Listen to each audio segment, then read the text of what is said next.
Oh, good morning, comrades. Uh, Greetings from the New York District of the Communist Party.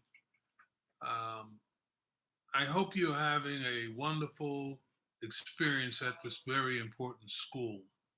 And I want to thank the Leading Comrades International for making the effort to organize this school.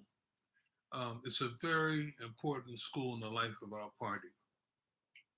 This school is about you, your generation, and the strategic role it is playing in the struggle for democracy today and for our socialist future tomorrow. Our party understands the youth question as a special question, as a strategic question in relation to the whole struggle of the working class and people for freedom and socialism. Lenin coined the phrase that each generation comes to socialism in their own way, unlike their fathers. It's in a pamphlet he wrote. What did he mean?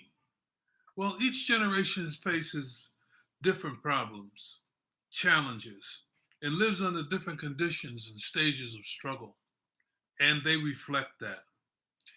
When I joined the Communist Party in 1961, I came in through the party's National Youth Organization, which was a very effective way of bringing people into the ideas and the action and the appreciation of the history of the party and the working class. Um, at that time, we were a lot of people around who were from the 30s, and they were great people. And we learned a lot from them and respected what they represented because they really changed our nation and world. This is a great generation. But they were different from us. And that's what Lenin was talking about, different than their fathers and mothers. Their generation liked swing music, boogie woogie, and the left like Woody Guthrie and the Weavers and Pete Seeger. But my generation coming along, we were into jazz, Marvin Gaye, and what's going on, and we liked the Beatles and Bobby Dylan and Joan Baez, and but we respected the music that they liked, but it wasn't quote our music. Our music, though, was the beat that we that moved us along the path of struggle and life itself. The Young Workers Liberation League, which I was a chairman of in the beginning, our theme song was Al Green's "Let's Stay Together," and that song meant we were going to stay united as a youth organization and as a party. So, so it was different growing up during the Great Depression in the 1960s than it is today. But what is it about today that's the same? Activism, a basic characteristic of youth, each generation in their own way. In my view, this is a big reason why we need a youth organization shaped and tailored to fit the lifestyle and sensitivities, likes and dislikes of their peers, based on conditions and experiences that they grew up under. Today's younger generation is incredible. The word wow comes to mind when I think about what they are doing under conditions of grave danger coming from the right danger and this administration and so on. For example, Black Lives Matter, justice for Trayvon, Ferguson, Michael Brown, the whole struggle around that. Um, these struggles are fundamentally youth movements. That's who's populating. That's who's going out on the street with the picket signs and demonstrating. Um, the anti-racist movement in Charlottesville. These young people who confronted Nazis, the KKK, courageous young people. They weren't even prepared with what was coming at them, but they fought. These young people, young generation, this generation. At the same time, the students in Parkland, Florida, the Marjorie Stoneman High School. I'm sure you all saw the great speeches they made and the demonstrations that they caused around. Out of this tragedy, they have moved into the forefront of the fight against guns and gun violence and the use of guns to mobilize right-wing movements that are of grave danger to all of us. Um, And it was a big setback for the right what they did. They are now on tour around the country and asking young people to go out and vote, register and vote, go out and get involved. We're going to defeat these guys in the midterm election. And I think they are right. We are going to defeat them if we do what we have to do. Well, you take in the pro-choice movement, women's movement in general, the LGBT movement, largely youth-based. If you look at these demonstrations, largely youth-based and so forth. The environmental movement, of course. This is your generation, and you have done magnificently and continue to do magnificently. The youth are really a very important ally of the working class, as I said. They're like shock troops. There's something about the characteristics of youth. They're the first to get out there and to protest. They are ready to even defy danger. Look at Charlottesville and others. They're just a characteristic of you. We're going to change this no matter what it takes. Labor needs the younger generation. It's in a fight for its life too. And the younger generation needs labor. There needs to be built a youth, a working class alliance, an active participation of democracy, fight for democracy, and to transform society. Our party next year will celebrate its centennial. This Communist Party, through all the bumps and scrapes and hard times and difficulties, has survived will have survived 100 years next year.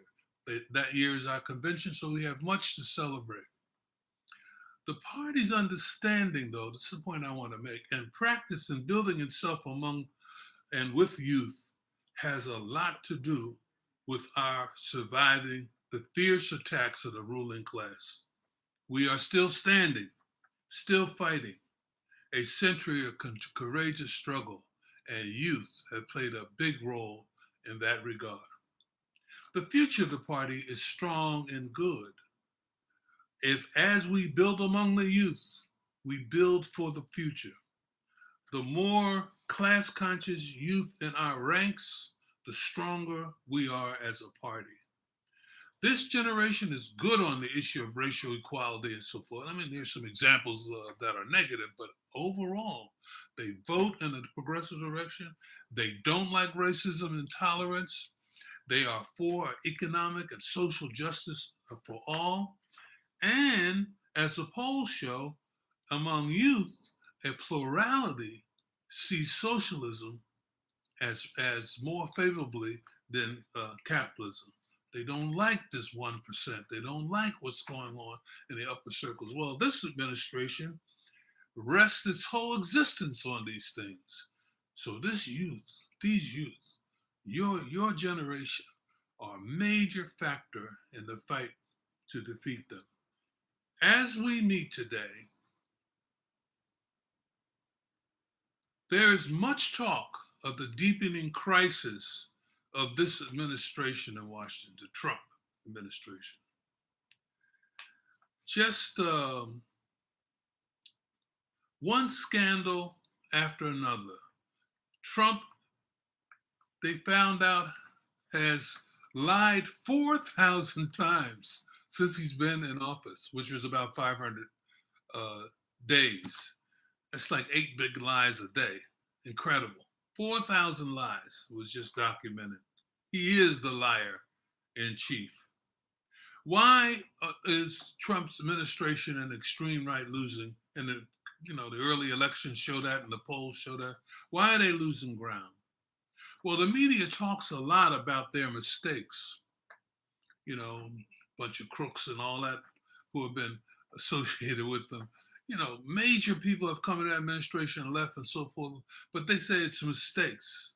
I don't think it's such a mistake. I think the main thing is their policies and their fight to roll back the clock on civil rights, peace, to instigate war on a world scale, to pack the pockets of the military-industrial complex, and to pass tax bills that make the 1% even wealthier they are at the expense of the people, to eliminate the gains of the last period. I mean, this president seems to hate Obama. And this younger generation, generally, they were like 8 years old when Obama came in. They had lived through two generations. And I believe that they grew up in a more progressive atmosphere, expecting great things from a president. And now we have this terrible person who has won the presidency largely through racism, hatred, ignorance, backwardness, intolerance, and all the things that just disgust young people. So they don't like him. And that's the point that the media seems to miss, though. It isn't just his poor administration, although he thinks he's a king, not a president. He doesn't believe in participatory democracy, doesn't even believe in checks and balances. But this generation and the people of our country are in motion. Millions have marched, millions have demonstrated, and so forth. And that, dear comrades, is the real foundation why this administration is in crisis. And that, if it continues, is why we will go to the polls and score a historic victory against them on the road to impeachment, to defeat, and to a more perfect democracy, or as they say, more perfect democracy. I would say as a more advanced, pro-working class democracy based on equality, peace, and justice. That is why he's losing ground. That is what we are struggling for. Frederick Douglass said that, power concedes nothing without struggle. But you know what? If you struggle, don't let anybody tell you don't struggle, you waste your time. And I know there's a lot of talk like that. But if you struggle, power will concede. And they have. So I wish you well on your school and thank Comrade Miles and all of the leading comrades who put the school together. Congratulations to all of you who have come. Hello to all the New York youth who are there. Please come back and help us make this revolution here in the state of New York and around the country. Thank you very much.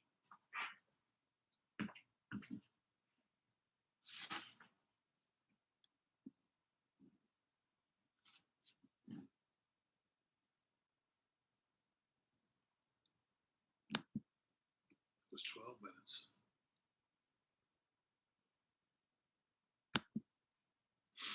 You want to see it?